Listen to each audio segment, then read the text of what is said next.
Hello everyone. We were discussing about the CPU scheduling.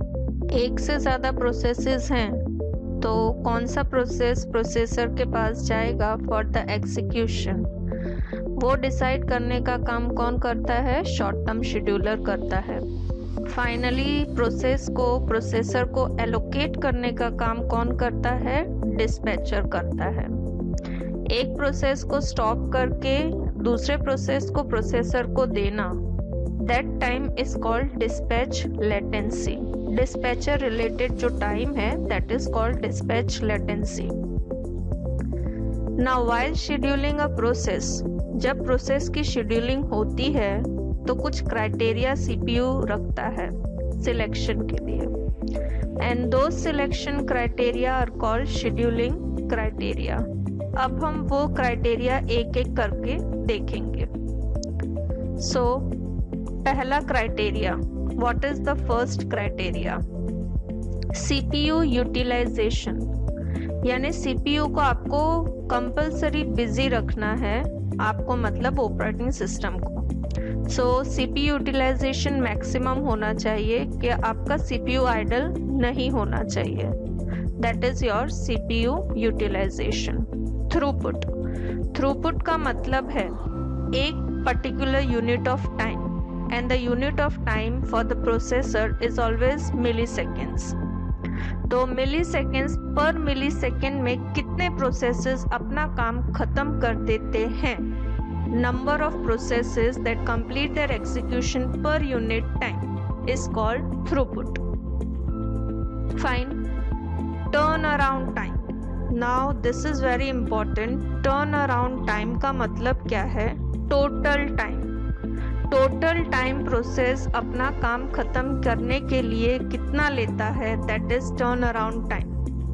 अब turn around time में सारे times include होंगे, चाहे वो वेटिंग टाइम हो फॉर इनपुट आउटपुट, चाहे वो वेटिंग टाइम हो रेडी क्यू में वेट करने का, वो सारे टाइम का कैलकुलेशन करके क्या करना है? Turn around time.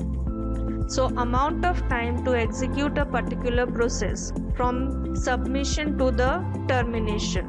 क्योंकि हमने अभी देखा है कि अगर प्रोसेसर के पास चला भी जाता है तो वो इनपुट आउटपुट चाहिए, तो वो कहाँ वेट करेगा? इनपुट आउटपुट क्यू में वेट करेगा।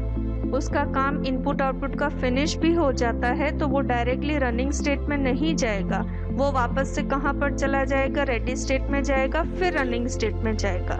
इसीलिए ये पूरा टाइम को टोटल करना है, and that total time is called turn around time.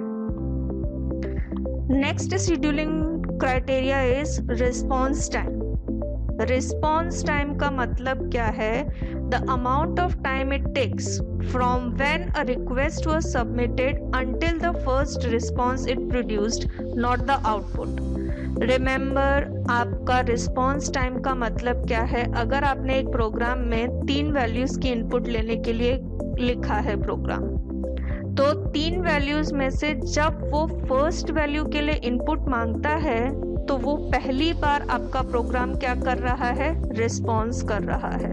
तो वो वाला टाइम क्या होता है? आपको रिस्पॉन्स टाइम कहते हैं उसको ये नहीं कहेंगे कि आपका आउटपुट मिल गया है तो आउटपुट का रिस्पॉन्स नहीं कहेंगे। हम रिस्पॉन्स टाइम कब कहेंगे? जब आपका प्रोग्राम पहली बार आपके साथ इंटरेक्शन करके आपको रिस्पॉन्ड करता है, that time is called response time. Now waiting time. Waiting time का मतलब क्या है? The amount of time it has been waiting in the ready queue. Ready queue में वो कितनी देर के लिए वेट करता है अपना टर्न आने के लिए? इनपुट आउटपुट प्रोसेस कंप्लीट हो गया, उसके बाद भी वो रेडी क्यू में जाता है और उसके बाद उसका चांस लगता है प्रोसेस के पास जाने के लिए। तो ये सारी चीज़ों का, ये सारी वेटिंग टाइम का टोटल जो होता है that is called waiting time of the process. Now remember, कुछ शेड्यूलिंग क्राइटेरिया को आपको मिनिमाइज के फॉर्म में रखना है एंड कुछ मैक्सिमाइज के फॉर्म में रखना है। तो मैक्सिमाइज कौन कौन सी चीज़ें करनी है? सीपीयू यूटिलाइजेशन मैक्सिमाइज होना चाहिए एंड थ्रूपुट होना चाहिए। Means what? आपका प्रोसेसर मैक्सिमम काम करते रहना चाहिए and maximum number of processes का एग्जीक्यूशन खत्म हो जाना चाहिए पर यूनिट टाइम में। एंड मिनिमाइजेशन क्या रखना चाहिए, टर्न अराउंड टाइम कम होना चाहिए, यानी वो जो वेट करता है, इनपुट आउटपुट क्यू में वेट करता है, रेडी क्यू में वेट करता है, वो सारा क्या होना चाहिए, कम होना चाहिए।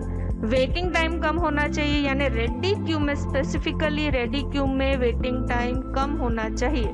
एंड रिस्पॉन्स टाइम का मतलब क्या है कि पहली बार जो वो यूजर के साथ इंटरेक्ट करता है या किसी प्रोसेस के साथ इंटरेक्ट करता है, वो बहुत कम टाइम में रिस्पॉन्स उसको तुरंत ही दे देना चाहिए। तो that is called minimization. Now the scheduling algorithms. जो शेड्यूलिंग एल्गोरिथम्स हम सीखेंगे वो एल्गोरिथम्स सिर्फ 4 हैं, और ये एल्गोरिथम्स रिलेटेड आपको एग्जाम में 7 मार्क्स का क्वेश्चन कंपलसरी आएगा, and these 7 marks are free, and if you are able to grab these algorithms then you will be able to secure 7 marks directly, क्योंकि ये 7 मार्क्स आपको सिर्फ और सिर्फ एल्गोरिदम ड्रॉ करके एंड कुछ कैलकुलेशंस करके करना है। तो आपको एल्गोरिदम्स को ध्यान से सीखना होगा, सारे न्यूमेरिकल्स परफॉर्म करने होंगे।